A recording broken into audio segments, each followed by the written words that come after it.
Welcome to our channel Shukra's Kitchen.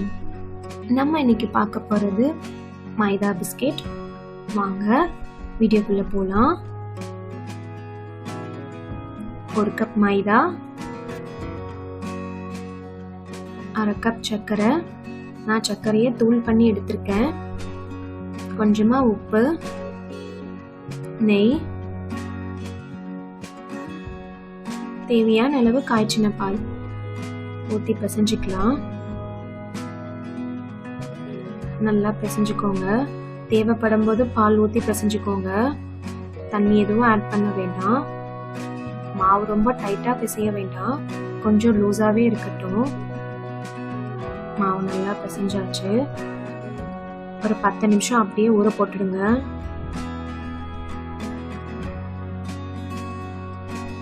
நிமிஷம் ஆயிடுச்சு. மாவு ரொம்ப மெல்லிசா தேய்க்க வேண்டாம், கொஞ்சம் திக்காவே இருக்கட்டும். நான் ஸ்கொயர் ஷேப்ல கட் பண்றேன். வேணும்னா டைமண்ட் ஷேப்லயும் கட் பண்ணிக்கலாம், நம்ம விருப்பம்தான்.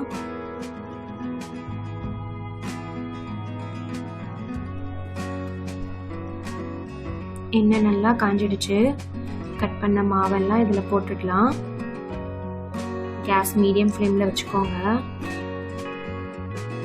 அப்பப்ப நல்லா கலந்து விடுங்க. நல்லா கலர் மாறணும்.